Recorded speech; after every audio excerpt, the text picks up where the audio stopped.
Hello and welcome back again. Looks like my video and my audio are finally working, so hopefully this won't go down a weird path. Um, I'm not using my regular system because it's still giving me issues, but here we are. At least there's audio and video. Okay, chapters 11 through I believe 15.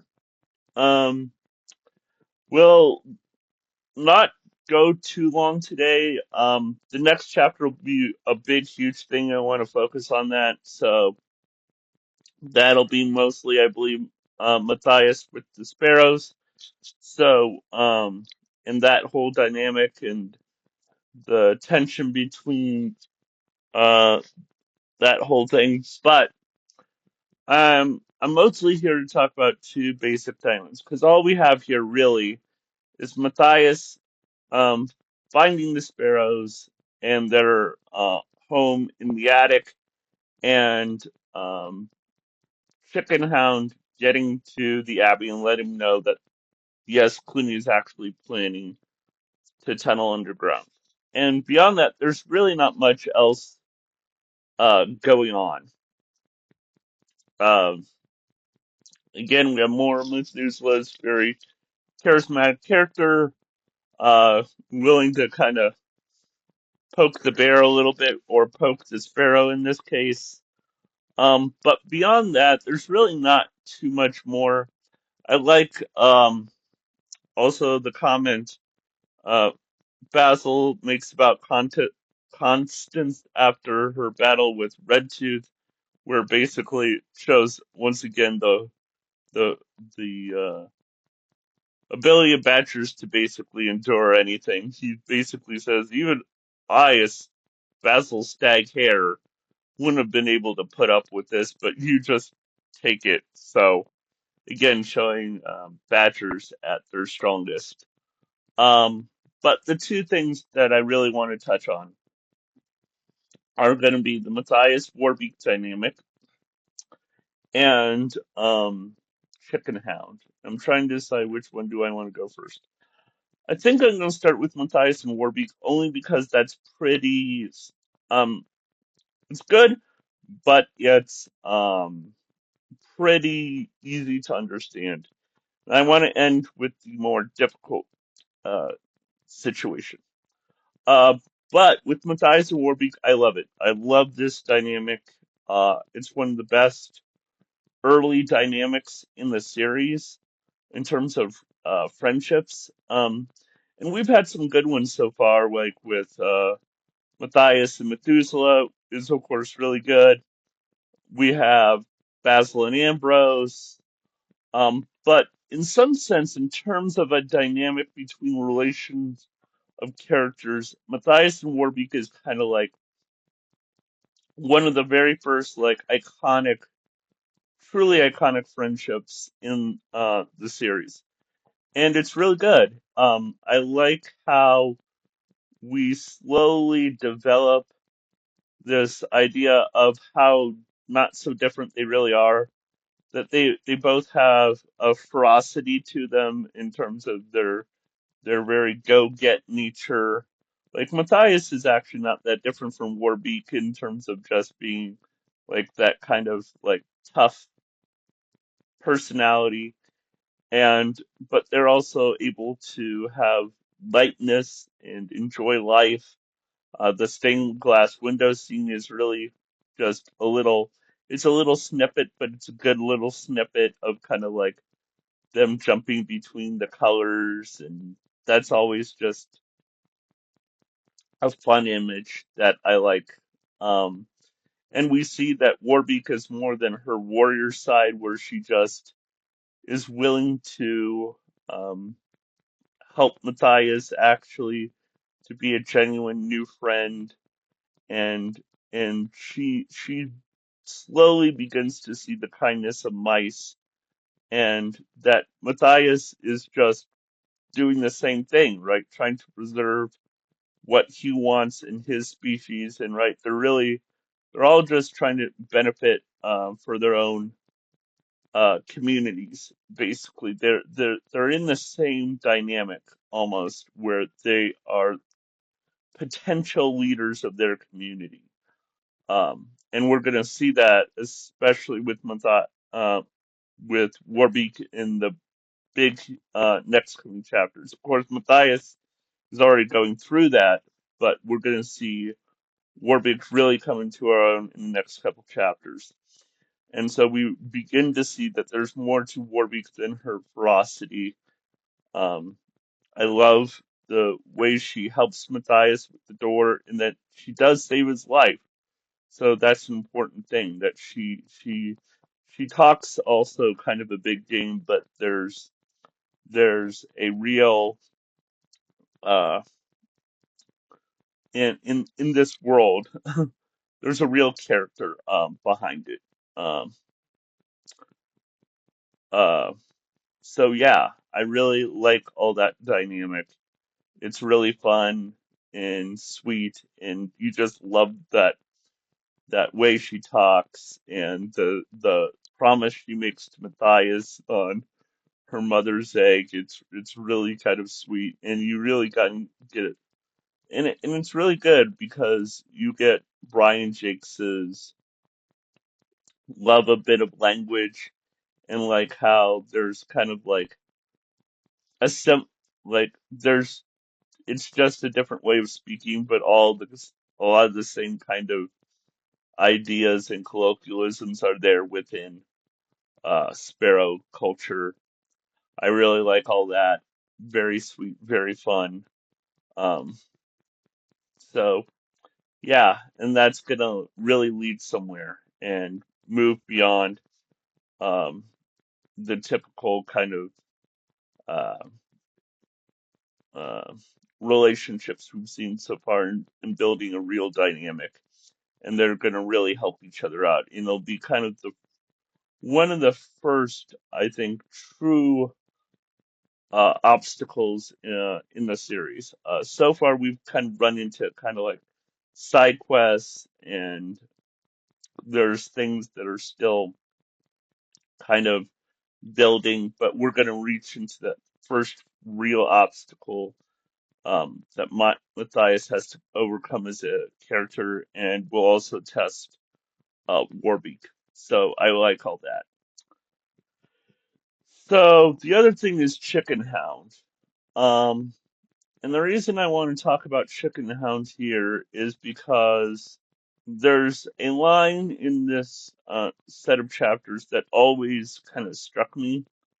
So, Sela and Chickenhound get caught and Sela dies, but Chickenhound barely manages to survive and drag himself to the Abbey. But we have this dynamic where Chickenhound. And it's not clear. I've never been clear.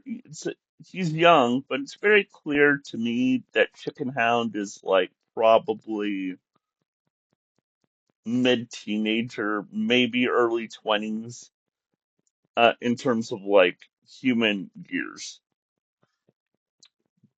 just because of his ability to endure all that sort of stuff, the way he talks. So we're getting a mid-teen to early 20s uh, aged fox. And so what I find so fascinating about Chickenhound is the little he cares when his mom dies. I think that's pretty much like sums up everything about Chickenhound, is how little he cares when his mom dies. And he calls her basically an old fool. And which is strange because there's no reason to see like he hates his mother. There's nothing in the previous bit where you get a hint of Chickenhound like resenting or hating his mother. More like Chickenhound has this kind of feeling of I'm I was the better one. Maybe the resentment is there, but it's not like I hate my mother because she was being nasty to me. It's more I'm the smart one. he grew to somehow feel that Sela was an old fool and he was the smart one who really should have been holding the lead, so to speak, to use the expression. Um, he should have been Matthias and she should have been Warbeak, but of course we see the dynamic is also very different, even if we were to make that analogy. Um, and a healthy one rather than and cooperation rather than seeking some sort of self-importance. And what Chickenhound has is like this self-important air to him, where he really thinks he's uh, the smartest one. It's like he despises Cluny, he despises his mom, he despises the abbot, even in spite of his help. It's like everybody else is mean to him, but the abbot, and yet he still kind of throws when he's all alone. You can see basically Chickenhound throws it back in the abbot's face. He snickers to himself and calls the abbot also an old fool. Says, let them fight among themselves. Who really cares? All I'm interested in is benefiting me. And that's really kind of the really sad thing. That really Chickenhound is the ultimate self-preservationist, is really what it is. And because nobody matters but him, he also thinks himself the most important one, too. Um, and so, yeah, I think that Chickenhound's dynamic in those scenes.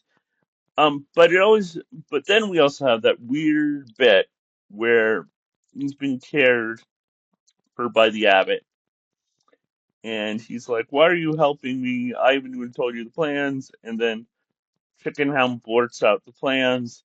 So did he have a sense of caring in that moment? Did he, for a moment, drop his guard, or was it all a ploy? That's the other interesting thing about that moment. Is like he feels the need to tell the abbot even though he hasn't been cared for yet, which again I don't understand. So does he have a sense of like of what goodness should be, or is it all just a ploy? And that's the other thing that really kind of just um, strikes me, is that bit too. But Chickenhound, we're going to see, is again really only interested in himself. Um, and it's going to lead to this arrogance that also leads to the fact that, though, that somehow um, we're going to see much later, is that despite himself also thinking the world of himself, that in a sense he is the only one that's ever been victimized. He is the only one who really counts. And so anything that bad happens to him, well, it was somebody else's fault. We're going to see that much later. Um, I'm not going to give anything away, but the sense that, like, I'm entitled to this. I deserve this because I'm a victim too. I deserve this because I'm great, but I'm also a victim, which is an interesting also dynamic. The dynamic between his greatness and his victimhood. And yeah, I find Chickenhound, and then later what he becomes, makes him one of the most fascinating villains in Redwall series. So there we are. There we are. Let's see. Anything else? Not really. But those two things I think are worth at least sitting on as being the most significant with in these chapters. So again, another short one, but there we go. Um, I'll hopefully be doing some more Redwall stuff this week because I'll be off from work for a bit. Work is a little slow, so I'll be able to catch up on some things. So look forward to some stuff over the weekend and some other stuff. In the meantime, thanks for watching and listening, and enjoy reading Redwall. And um, yeah, and hopefully I'll show you some cool things that I got. I got something recently, and I'm gonna show it off on the channel once I get it. It's taking a while to get here, but it'll be nice because I'll be able to promote somebody. I love promoting other people, so but I'm not gonna spoil it until I get it in. All right. Thanks for watching, and have a great day.